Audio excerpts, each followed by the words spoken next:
de la novedad. La novedad es confirmar, oler que a Puyaro le conviene que la causa termine acá, en Santa Fe, porque si se le va fuera de su control, se le va a Buenos Aires, a la Corte Suprema, él corre riesgo de que por ahí esa Corte Suprema cambie, o que vean lo que no quiere ver el Poder Judicial de Santa Fe, que vean los otros delitos, que vean que en vez de pagarle a 1.000 personas, le tiene que pagar a 130.000 personas. Eso es lo que quiere evitar Puyaro. El juicio a Puyaro le va a salir barato. ¿Por qué? Cuando yo me inundé, yo dije, esto va a ser lo mismo. Reutemann es un muerto político. Va a renunciar porque yo supongo, como era mi ídolo, cuando corría carrera, yo iba a la secundaria, yo digo, este hombre, claro, un hombre de derecho, supongo yo que va a renunciar y todo el gabinete, todos van a renunciar, se van a tener que hacer elecciones. Lejos estaba de lo que yo, o sea, no suponía yo que eran tan ratas. No suponía. Entonces yo decía, me decían que no era solamente que se podía hacer un juicio por familia, o por vivienda, sino que se podía hacer un juicio por persona, o sea que eran 130.000 inundados. Yo dije, no va a alcanzar la plata del mundo, no va a alcanzar, pero al menos debería haber una indemnización, un reclamo de cada familia, de cada grupo familiar, que eran 28.000 y pico, pero sería miles de millones de dólares lo que habría que pagar. Y Puyaro lo quiere arreglar con lo que le debería pagar a uno, quiere arreglar los 1.000 juicios, lo que debería pagarle a 130.000. Bueno, con lo que debería pagarle a cada uno, bueno, eso le va a pagar a 1.000 personas, porque se calculaba que había solamente 5.000 juicios civiles, que era por resarcimiento. Salió a decir Rondina que solamente el 20% va a cobrar, o sea, la quinta parte son 1.000 personas. Porque él dice, pero no, yo no encuentro la resolución en internet. Aparte no estoy habilitado para meterme en la página esa, me quise meter en la página del Poder Judicial y no puedo, para buscar la resolución completa, si es que está y si es que existe, tal cual la dice Rondina. Dice que la Corte Suprema dice que le ordena pagar al gobernador los juicios y solamente a los que no cobraron. O sea, tenés que haber hecho juicio y no haber cobrado nada del ente. Yo creo que casi todo el mundo cobró. Solamente esos 1.000 que dice Rondina, ese 20% no habrá cobrado. Entonces, no hay equivalencia. Ya le vamos a entrar a ese punto. Pero no tiene lógica. Por eso yo digo que hay 3 delitos. El delito del terraplén como construcción física, el delito económico del terraplén, el delito de hacer una ley inconstitucional. O sea, hay gente que se puso a hacer una ley inconstitucional. La ley 12.183, la ley que dice cómo se va a reparar a las víctimas, que es la tablita de cada 10 centímetros de agua va aumentando un porcentaje. Bueno, esa ley que es inconstitucional, ¿por qué? Porque te dice que vos para recibir la ayuda, se llama reparación o se llama indemnización, para recibir la ayuda del Estado, vos tenés que firmar ese papel garantizándole indemnidad al Estado. O sea que ellos te compran la indemnización a vos, o sea, nosotros lo indemnizamos a ellos, para que ellos no salgan mal parados y no nos tengan que pagar más. ¿Me entendés? Es al revés. Entonces eso es una extorsión. La ley es inconstitucional, es extorsiva, es insensible, es mentirosa y es cómplice. Según lo que dice Rondina, le prohíbe que le paguen a los que hicieron juicio, justamente por esa ley, y también les prohíbe por haber cobrado el ente.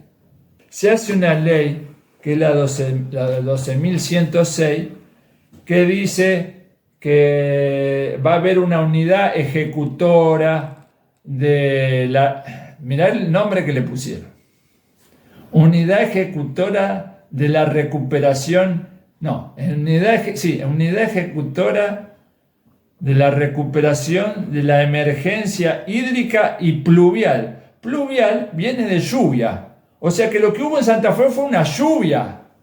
Y en todos los medios, con la pauta que va a los medios grandes de Santa Fe, y chico también, yo podía estar en un medio y en la pauta que sigue, en la pausa donde va el espacio publicitario, estaba la pauta del ente, o sea, la publicidad del ente de reconstrucción de la emergencia, de recuperación, ente de reconstrucción y recuperación de la emergencia hídrica y pluvial. Bueno, en ningún momento dice inundación, en ningún momento, o sea, no dice, la única vez que dice indemnidad es para indemnizarlo al Estado. Nosotros con nuestra firma le garantizamos que no le vamos a hacer juicio. ¿Me entendés? Yo cuando vi ese papel en el ente, que lo tengo acá guardado, estaba mi mamá, mis dos hermanas y yo. Y yo le dije, yo no voy a firmar eso. Y todos me miraban mi familia, la abogada, que después te puedo contar quiénes eran los abogados. Y dice, ¿por qué no? No, porque esto no, es ilegal. Le digo, no, yo no voy a firmar esto. Le digo, entonces me querían convencer. Entonces le digo, escúchame, si vos querés que yo firme esto, vos dame una copia, yo me lo voy a llevar a mi casa y lo voy a leer tranquilo. Y a lo mejor lo firmo. No se puede, me dice. Entonces no sé si mi hermana le dijo. Dice, si vos le haces un tachón y le haces una fotocopia, no es válido ese documento. Eso se lo podés dar. Dice, bueno, voy a preguntar. La chica joven esta, la abogada, le fue a preguntar a la jefa, al jefe, no sé qué. La autorizaron. Entonces me dieron las 3 planillas. Entonces yo los tengo acá, los textos. Por eso yo estoy seguro de que era una extorsión. Aparte, Rondina, en su Rondina, ahora fiscal de Estado, está del otro lado del mostrador. Rondina es abogado constitucionalista. Iván Cuyen es abogado constitucionalista. No son Héctor San Agustín, que me largo a guitarrear y digo que esa ley es anticonstitucional. Ellos dicen, esa ley es inconstitucional y dan las referencias. Cuyen, en el expediente de Cuyen, que está en la página, hay que poner santafe.gov.ar, publicación de la causa de inundación, y ahí está una muestra de cada abogado, si bien no están los nombres de todos los que hacen juicio, están las pruebas que ellos adjuntan, los documentos. Entonces dicen por qué es inconstitucional, que por lo mismo que y después te puedo hacer una referencia mía que también hoy a la mañana las descubrí que la dice Cuyen. Se hace una ley para la recuperación y otra ley para la creación del ente y la ejecución de esa unidad de recuperación. Entonces se crea el ente, se crea la tablita y se crea la argucia esa donde todos tienen que firmar para recibir la plata. Rondina, cuando era abogado, decía que la ley esa por la que le sacaban ¿A quién representaba? Y no sé cuántos casos tiene Rondina. Pero ¿cómo se agrupaban los casos? No sé, yo sé que Cuyen decían que Cuyen tenía alrededor del 60%, o sea que tiene más o menos 3.000 juicios. Mucha gente de Santa Rosa de Lima, de acá del oeste, estaba con Cuyen, que es una causa que la estuve viendo, porque la verdad que yo me había despreocupado y ahora que la vi está muy bien fundamentada. Aparte es un hecho inocultable, porque por más que no quieran ver los delitos, son inocultables esos delitos. Rondina ahora no se acuerda que dijo que era inconstitucional la ley. No se acuerda. Dice así. Esto dice Rondina en uno de los expedientes dice Rondina. En nada empece, o quiere decir, en nada es impedimento que se hayan cobrado sumas abonadas por el Estado. En nada empece que se hayan cobrado sumas abonadas por el Estado provincial bajo la carátula de supuesta indemnización, ni tampoco que se hayan firmado renuncias a derechos, renuncias absolutamente ilícitas, leoninas y requeridas en estado de necesidad. Por ende, el reclamo aquí instaurado debe proceder incluso en el caso de que se haya abonado cualquier suma por cualquier concepto relacionado con la inundación del año 2003. Lo dice él, no lo digo yo. Esta es la frase que usa Rondina, que los que cobraron por el ente ya están suficientemente compensados. Entonces, yo hago esta comparación. Vamos a tomar un promedio, porque hay gente que reclamó 50.000 pesos, hay gente que reclamó 100.000, 500.000, hasta 1.000.000 de lo que yo tengo conocido. Bueno, pero vamos a suponer al que reclamó 100.000 pesos. 100.000 pesos, en el 2004, que se empezaron los juicios, se habilitó, digamos, a partir de que la gente estuvo desconforme con la liquidación del ente. En 2004 el dólar valía 3 pesos. Entonces, 100.000 dividido 3 son 100.000 pesos dividido 3 son 33.333 dólares. Hoy serían 33 millones de pesos. Yo, que estoy suficientemente compensado por el ente, cobré 7.600 pesos, dividido 3 me da, hoy sería 2 millones y medio contra 33 millones del que pide 100.000 pesos. Bueno, pero hay casos de más. El caso Langui, ese que dan en LT10, que sale el reportaje, el 6 de mayo del 2019, buscalo en la página de LT10, se lo hace Tepel al doctor Raskiewicz, también muy fundamentada la causa, abogado de Rodolfo Langui. Es un ingeniero que la dirección estaba mal, porque yo la busqué, la dirección, fui y me encontré con el Birri. Decía San Juan 1624. Entonces cuando llego a San Juan y voy a cruzar al 16, no existe, y está a la puerta de la estación de Mitre. Entonces, cuando yo digo, tengo que encontrar el fallo completo, porque evidentemente en la transcripción, en la nota escrita, en la página digital, hay un error. Pensé yo. Y después encuentro que, claro, más abajo en el expediente dice San Juan 1264, es al revés el número. Entonces, dice este hombre que ahí tenía la casa de los padres y al lado el negocio de él o su empresa. Él es un ingeniero civil que no sé a qué se dedica y que además tenía una Ford ranchera modelo 74, creo que dice. Bueno, entonces él reclama por la casa, por la empresa y por el vehículo. Como ahí en la transcripción en la página solamente hablan de 50.000 pesos, resulta que después, si uno mira la causa, son 3 reclamos por casi 3 montos parecidos, o 2 reclamos de 50.000 pesos. Entonces, por eso yo saco la cuenta de 100.000 pesos, ¿cuántos serían ahora? Entonces, hago entonces, ¿cómo puede decir Rondina que la Corte está avalando una inconstitucionalidad y semejante disparate? Y acá te voy a decir qué es lo que hace la ley esa de mierda.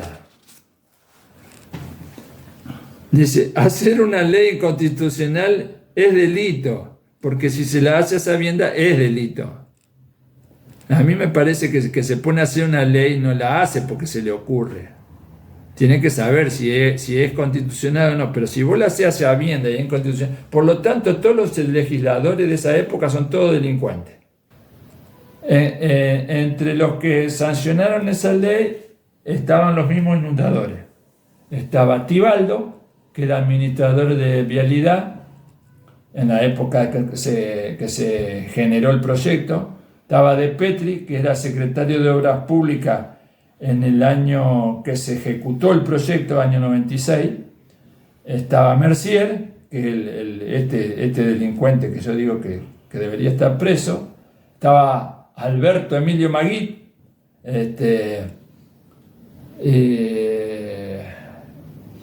Morín, que también fue sucesor de Mercier. O sea que los inundadores hicieron una ley a medida. O sea, es tan asqueroso esto es tan asqueroso. Encima, entonces vos le presentás los expedientes al Poder Judicial y ven lo que ellos quieren. Entonces hay delitos monstruosos adelante de la cara de ellos y no lo ven. Ellos van a la improvisación de 2 o 3 funcionarios que no supieron cómo parar el agua. El terraplén es como si fuera una condición más natural del terreno. Y bueno, pasó por acá, sí, la hiciste. Entonces la gente, todo le presenta cómo se hizo, pero ellos no lo ven al delito ese. Ellos no toman la provocación de la inundación, que ellos provocaron con eso la inundación. Ellos toman la improvisación de que no la pudieron parar. Entonces, ¿quién cae? Los herederos de Mercier, cae Berli, que quedó cuando renuncia a Mercier el 26 de diciembre, a los 2 o 3 días lo nombran a Berli, que era su secretario. Cae Frati, que son responsables, porque estuvieron en esos equipos técnicos, son responsables también, pero los responsables grandes, los principales, todos eludieron la justicia.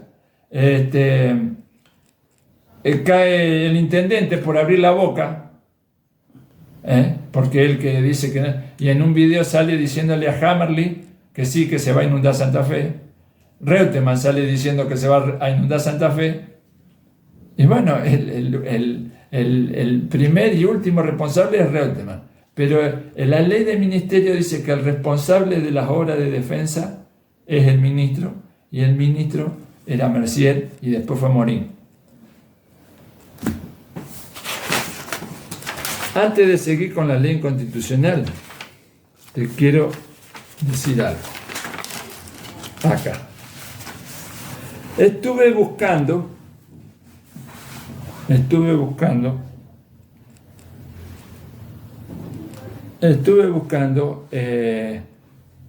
porque le dieron 3 años en suspenso a Frati.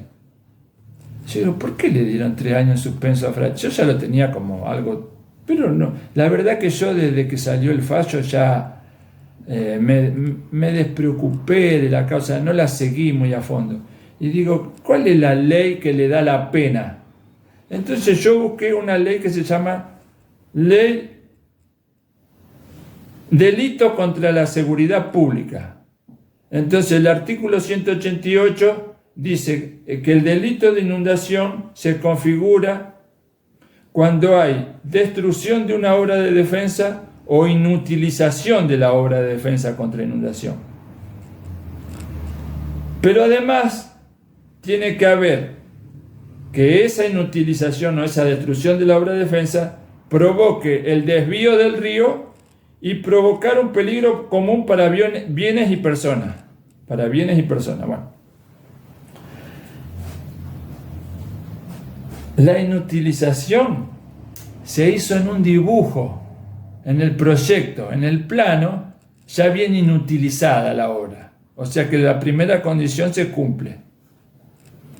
Eso que está con el sello, después si querés te lo puedo mostrar, está con el sello del Ministerio de Obras Públicas, donde estaba Mercier, de octubre del 94, cuando él era ministro, y que después aparece en el Tribunal de Cuentas el 30 de noviembre del 95, donde dice cómo se pagó irregularmente.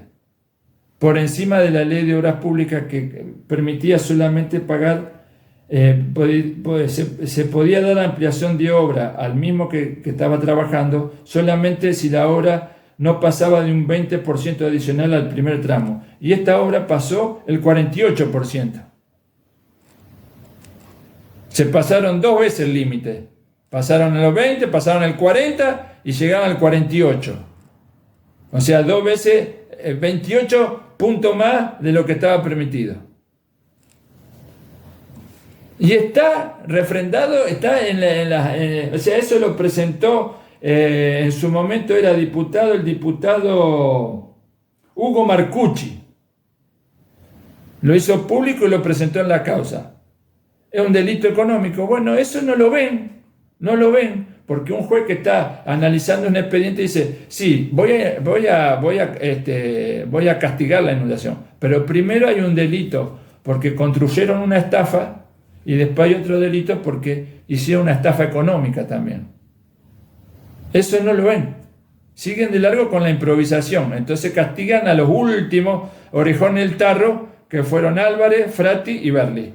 Todo lo de la camándula anterior, que fueron los que generaron el problema, los que provocaron la inundación y la estafa, eso nadie lo ve. Entonces, ¿provoca el desvío del río? Sí, provoca el desvío. O sea, la segunda condición es que provoque el desvío del río. ¿Por qué? Porque sancionan, hay un artículo que yo no sé si lo tengo, que lo vi una vez en el archivo del diario Litoral, donde sancionaban a un hombre que tenía un campo porque desvió un río para que tener agua para el campo de él.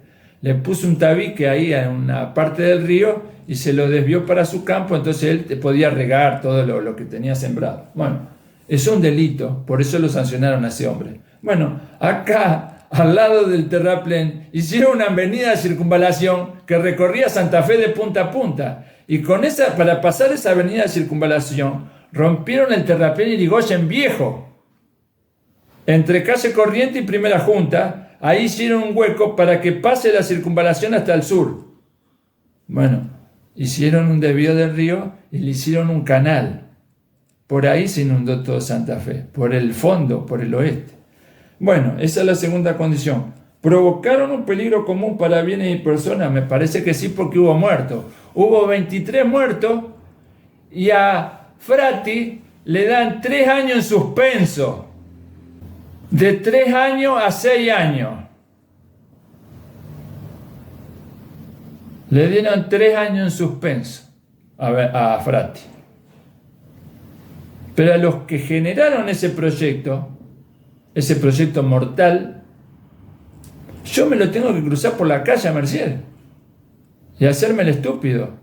Me lo crucé, estaba pagando yo el año pasado, fines de año, estaba pagando en calle Mendoza, casi Francia, en ese Rapipago, y lo veo venir de pantalón corto, todo deportivo, como anda él. Y yo agarré, me hice el estúpido y miré para adentro. Una vez le dije que era un inundador y que era un dañino y que para lo único que servían era para hacer daño.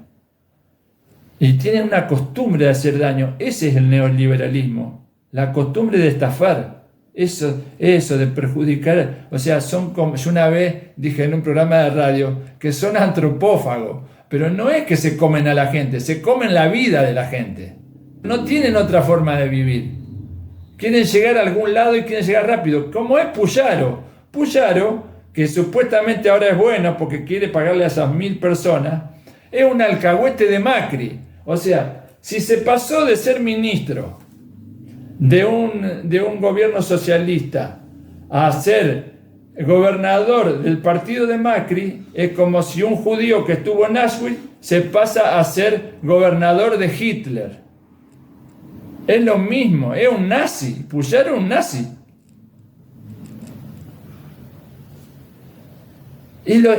Pero lo peor es que lo siguió una gran parte de su partido. Y ahí está Corral, está Barletta, bueno, y todo eso. Y cuando dije Barletta me acordé lo que te quería decir hoy. Ajá. ¿Quién era la abogada que me estaba atendiendo en el ente de la reconstrucción? lleno de mesas, era un galpón gigante que hay ahí, una de las cuadras se llama a esos pabellones gigantes que tiene el distrito militar, que antes era el regimiento 12, donde ahí estaba cantidad de mesas, donde había un abogado por mesa, todos chicos jóvenes. Entonces, yo cuando fui, digo, uy, qué suerte, que hay mucha gente para atender, tantas inundados, bueno, qué sé yo. Entonces después yo tengo recortes y cosas que he sacado de los diarios, donde está una foto de cómo hacían el cierre que hicieron después para que deje de entrar el agua en Santa Fe, que lo hicieron entre el 4 y el 8 de mayo. Y cuando doy vuelta a la hoja es del 7 de mayo, creo que, del 2003. Reutemann había hecho la conferencia de prensa, el 3 de mayo creo que fue. Bueno, le echó la culpa a la universidad. Le dijo, acá a mí nadie me trajo que un estudio acá hay una facultad, una universidad de ciencias hídricas. Y al otro día salió Barletta a contestarle. Pero son socios, porque la universidad trabaja para el Estado, es su mejor cliente. Entonces Barletta dice que nosotros hicimos un estudio de área de riesgo hídrico en el año 92 porque nos pidió el gobernador Reutemann, que consta que está en la gobernación, qué sé yo. Y bueno, dice, si no lo ven no es culpa nuestra. Bueno, entonces se ve que alguien pidió una tregua y dice, che, no nos peleemos entre nosotros. Y el día ese que yo veo del otro lado de la hoja, que por acá la tengo, dice, Barletta y Reutemann se juntaron y la universidad participará en el ente de la reconstrucción. Y fueron los abogados, esos abogados los aportó Barletta. Los abogados del ente eran los abogados que aportó Barletta, tantos abogados. Bueno, esas cosas son horribles, bueno, pero ya eso ya pasó, no sé si alguna vez se cuenta eso en algún lado. A Priscila, que se murió de hipotermia, no la consideraban que había muerto por la inundación, no la consideraban. Después, a raíz de que los padres fueron a hablar con Obey, o qué sé yo, bueno, Obey no es tonto, es como Puyaro, sabe dónde tiene que hacer marketing. Entonces quedó bien, le dio un resarcimiento a esa familia, bueno, qué sé yo.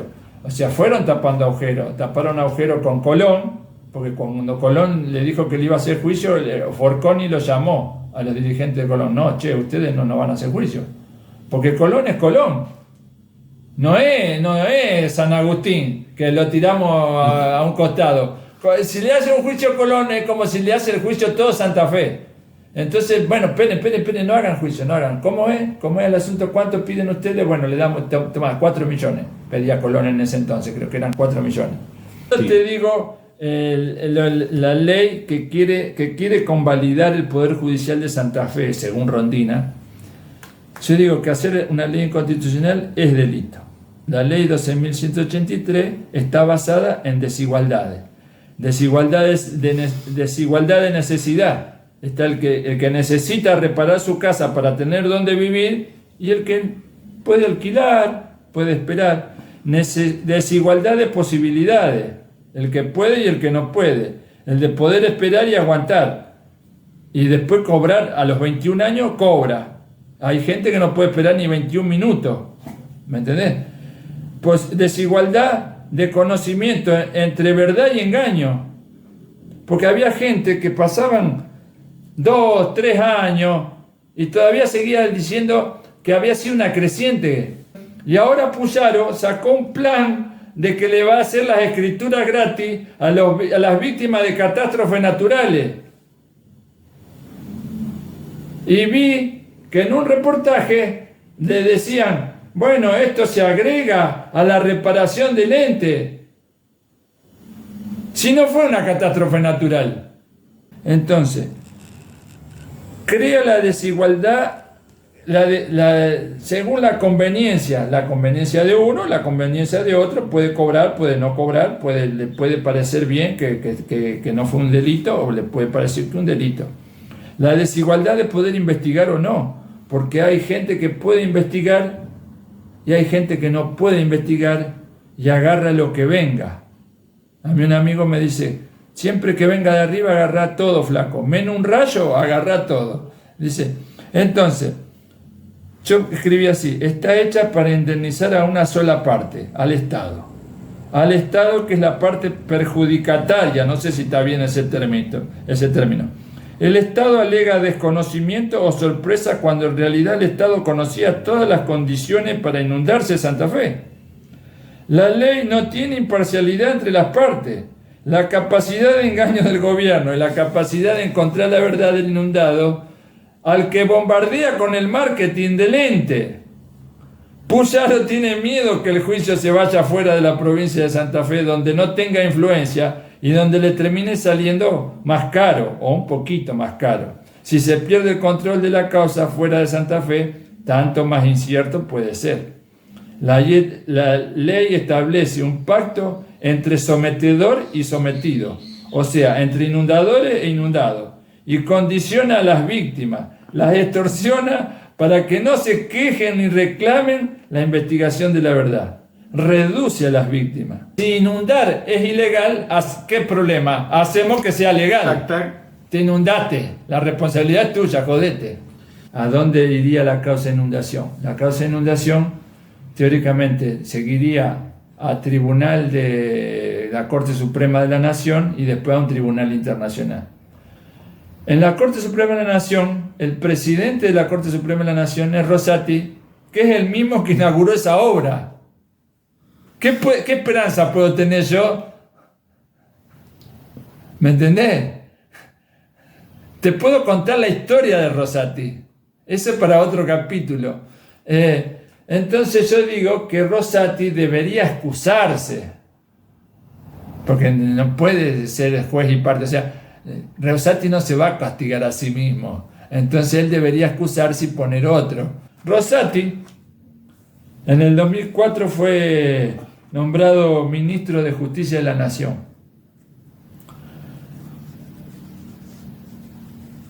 Se había ese mismo día, en esos días, sí, el día anterior, mi amigo José Mustafa había hecho una denuncia en la Oficina Anticorrupción de la Nación en Buenos Aires, presentando las pruebas por los desvíos de fondos de la plata que mandó la Nación para la reparación de los inundados. Y Reutemann la debió a pueblos que estaban al sur de Rosario, para hacer la campaña política, para pintar cordones.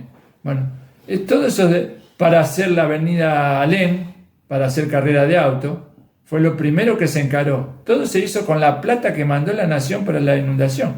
Bueno, todos esos desvíos de fondo estaban probados porque estaban los decretos firmados por Reutemann y Carranza. Carranza era el ministro de gobierno. Entonces, al otro día, Rosati cambia al director de la Oficina Anticorrupción por un amigo de él, que manda la causa a Santa Fe. Entonces, ¿quién es el juez? El juez Pascua.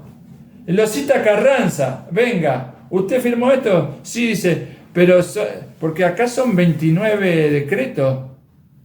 Entonces, ¿qué declaró Carranza? Que eran errores administrativos. O sea, se equivocaron 29 veces seguidas en la asignación a dónde iban a parar esas asignaciones. 29 errores, y el juez le creyó.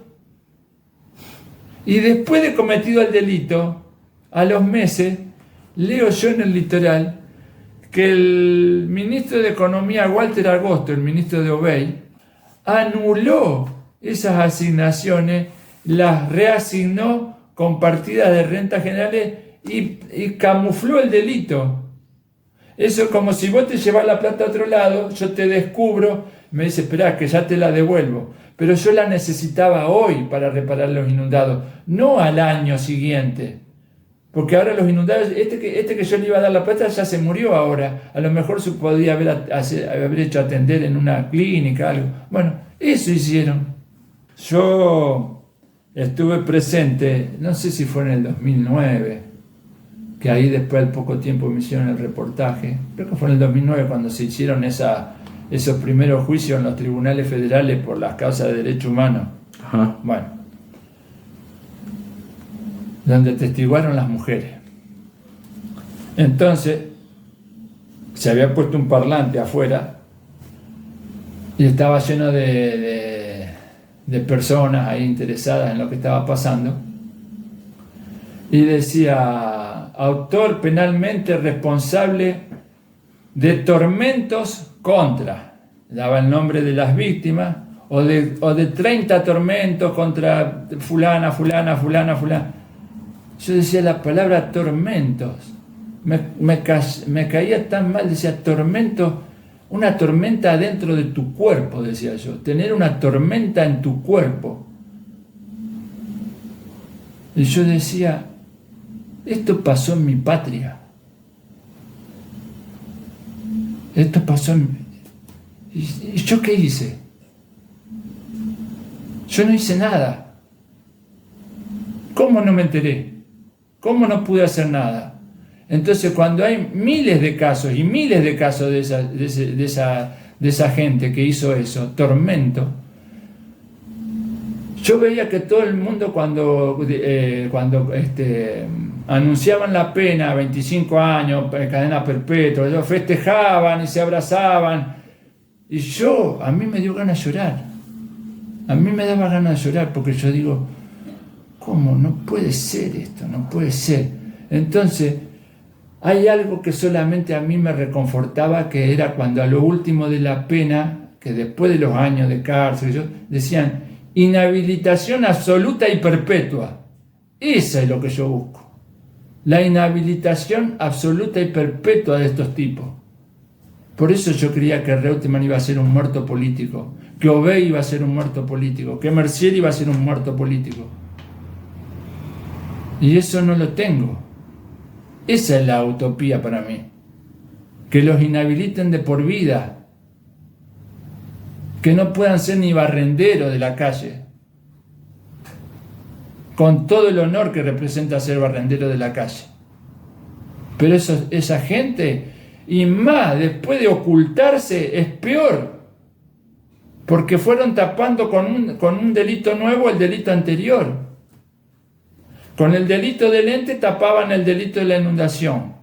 Con el delito de la ley de inconstitucionalidad tapaban el delito de lo que habían hecho con la inundación. El Poder Judicial cómplice tapa los delitos.